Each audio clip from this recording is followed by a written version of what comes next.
Saludos muchachos. Hoy vamos a ver el tema número uno del curso de estructura. Vamos a ver el tema de desplazamientos en estructura y veremos cómo se relacionan estos desplazamientos con la matriz A, que va a ser el producto o, digamos, el objetivo que deberemos encontrar en los problemas que realizaremos. Vamos a empezar analizando los sistemas de coordenadas generalizados. Sabemos de la clase anterior, de la pequeña introducción que tuvimos, la importancia de conocer los desplazamientos en las estructuras, para de esa manera poder determinar unas ecuaciones que nos ayudarán a resolver sistemas hiperestáticos. Para poder entender cómo calcular, cómo determinar estos desplazamientos en la estructura, vamos a ver qué son los sistemas de coordenadas generalizados.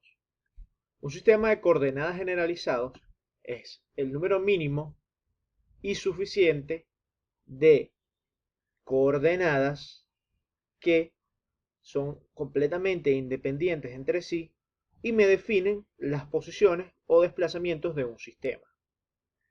Para verlo, digamos, este concepto en principio es un tanto abstracto, complicado de entender, pero veamos, por ejemplo, un sistema cartesiano.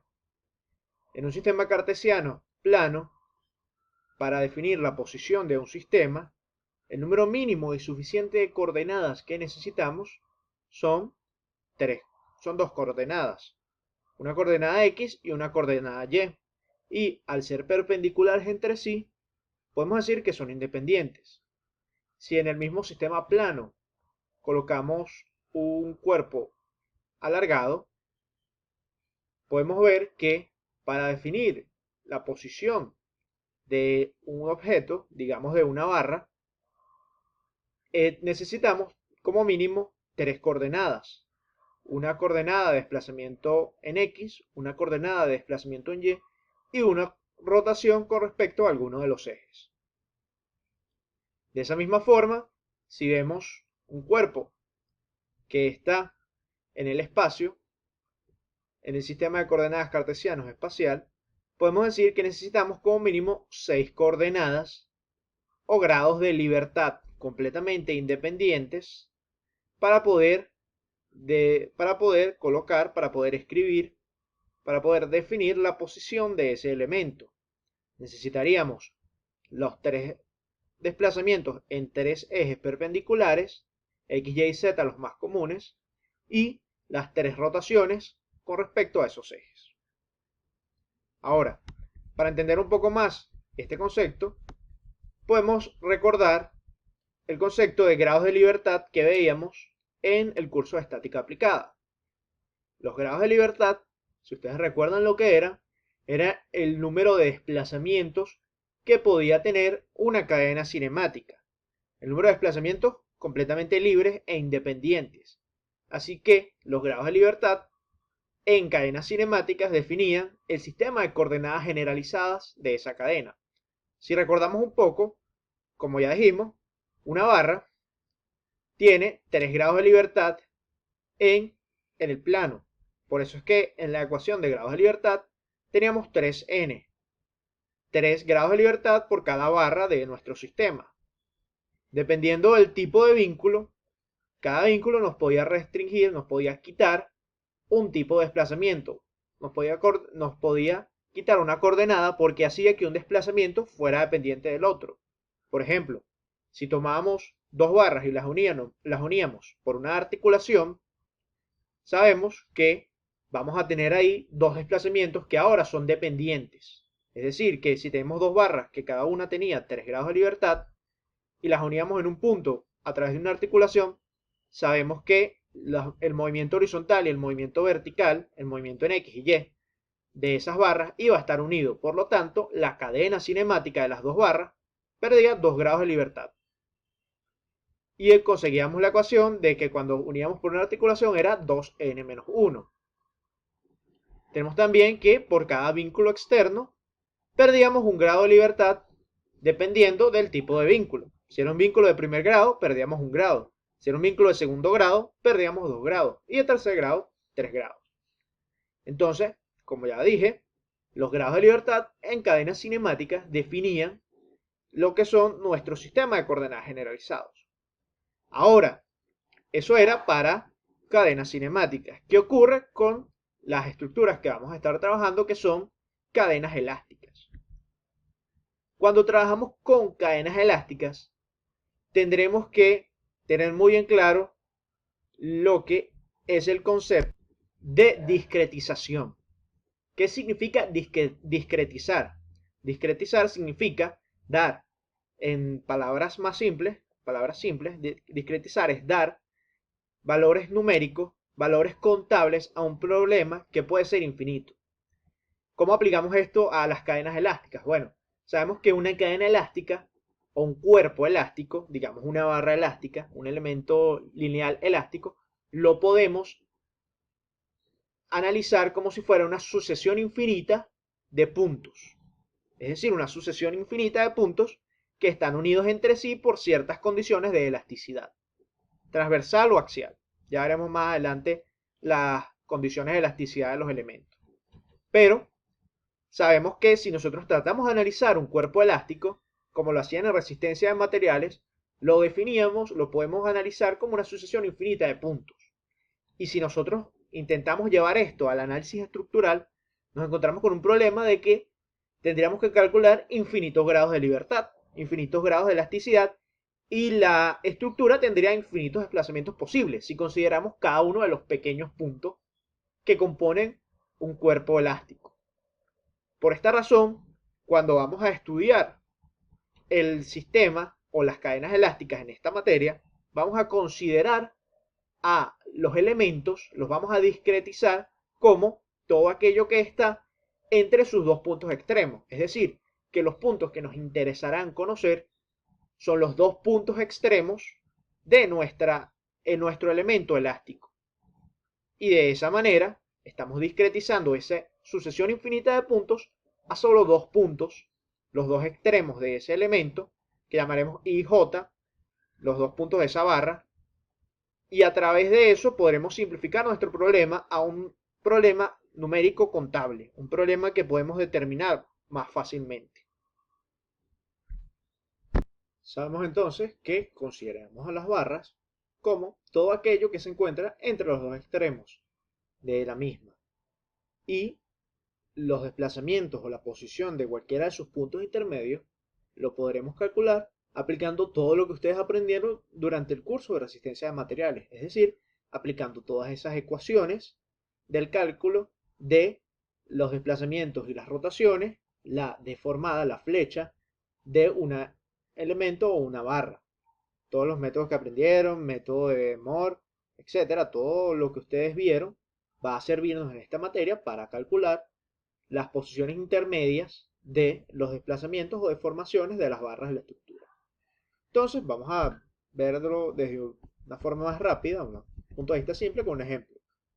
Para determinar esos desplazamientos de los extremos de una estructura, primero vamos a considerar un ejemplo clásico, una estructura de 3 barras, un pórtico, sencillo, y para estudiar esos posibles desplazamientos, vamos a considerar que esa estructura está sujeta a la acción de un sistema de solicitaciones, que como ya vimos, cuando decimos solicitaciones, puede ser cualquier tipo de carga distribuida, momento, carga en el plano o carga perpendicular al plano. Puede ser cambio de temperatura, puede ser asentamiento, que aquí no lo hemos representado, pero ya verán cómo se representa más adelante, etc. Cualquier tipo de solicitación. Entonces, para ello, vamos a plantear en cada uno de los ejes de la barra, del elemento, un sistema de coordenadas. Esto es más o menos lo que ya yo les expliqué, que si planteamos nuestro sistema de coordenadas perpendiculares, en este caso un sistema cartesiano, vamos a ver que los elementos en el espacio, esas barras en el espacio, para poder definir sus coordenadas generalizadas, necesitaremos 6 coordenadas, es decir, 3 desplazamientos perpendiculares y las 3 rotaciones con respecto a esos ejes que establecimos. En la imagen vemos cuál sería el sentido positivo de las rotaciones y los desplazamientos. Ahora, si nuestro sistema fuera un sistema plano, como son los que vamos a trabajar en el curso, vemos que se nos simplifica un poco más.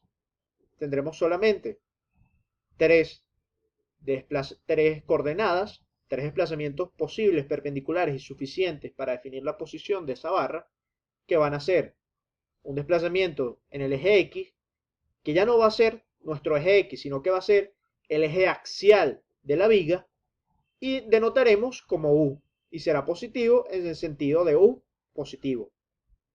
El sistema transversal, que va a ser todo lo perpendicular, el eje, perdón, transversal, que va a ser el perpendicular al eje de la barra, y denotaremos como V, y va a ser positiva, siempre perpendicular en el sentido de V. Y luego la rotación, que la mediremos desde el eje axial de la barra, y va a ser positiva en sentido antihorario, en sentido levógiro. Entonces sabemos que los desplazamientos en los extremos de la junta vamos a determinarlos a partir de este sistema coordenado. Y la relación entre los desplazamientos de un punto extremo de la barra, que podremos llamar I, y el otro punto extremo de la barra, que podremos llamar J, nos va a dar la deformación de nuestra barra, es decir, nos va a decir cómo se deforma ella axialmente y cómo se deforma transversalmente. Más adelante vamos a ver estos dos tipos de deformaciones.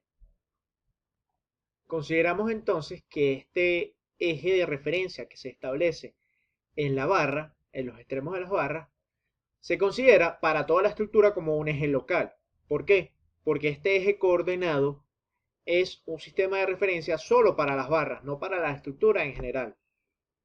Por esa razón, vamos a ver un poco más adelante que tendremos un sistema de coordenadas local para cada una de las barras de la estructura. Y luego tendremos más adelante lo que es un sistema de coordenadas global para toda la estructura. Entonces, ¿qué ocurre? Si nosotros queremos ver ese sistema de coordenadas global para toda la estructura, no lo podemos analizar a partir de los extremos de las juntas, los extremos de las barras, sino que necesitamos analizarlo a partir de las juntas con las que hemos discretizado nuestra estructura. Es decir, que el sistema de coordenadas global, el sistema de toda la estructura, lo vamos a encontrar es a partir de los puntos que nosotros discretizamos serían las juntas de nuestra estructura. En este caso, en la estructura que hemos dado de ejemplo, tendremos la junta A, B, C y D. Y el sistema de coordenadas global, el sistema de coordenadas de la estructura, son los desplazamientos que pueden tener estas juntas. No como el sistema local que acabamos de ver, que son los desplazamientos de los extremos de la barra. Entonces veremos más adelante que ese sistema global lo determinamos como, o lo llamamos sistema QQ. Por eso, una vez que para analizar los desplazamientos de la junta de la estructura, ven aquí que está representado con pequeñas q el vector desplazamiento, porque cada una de esas componentes, Q1, Q2, Q3, son las componentes del sistema Q, que es como llamamos al sistema global de la estructura. Ahora, para poder analizar la deformación de los elementos, o mejor dicho, cómo influye los desplazamientos de junta en la deformación de los elementos, vamos a analizar qué pasa cuando se desplaza estas juntas, qué le ocurre a nuestra barra. Entonces, de una forma muy general, ya lo veremos un poco más específico, de una forma muy general, ocurren tres cosas. Primero, vamos a tomar en consideración este elemento desplazado con un extremo I y un extremo J, ¿cierto? Vemos que una de los extremos, una de las juntas, se desplaza Q1 en horizontal, Q2 en vertical y Q3 una rotación. Y la otra junta se desplaza Q4 horizontal, Q5 en vertical y Q6 en rotación. Siempre seguiremos esta secuencia para cada una de las juntas. La primer componente es horizontal, la segunda vertical y la tercera la rotación, tal como ocurre en los extremos de las barras. Vamos a recordar, vamos a establecer desde ahora algo muy importante, que son dos cosas diferentes, las juntas de la estructura y los extremos de las barras. Son elementos que están unidos, son elementos infinitesimales que están unidos entre sí, pero son dos elementos diferentes.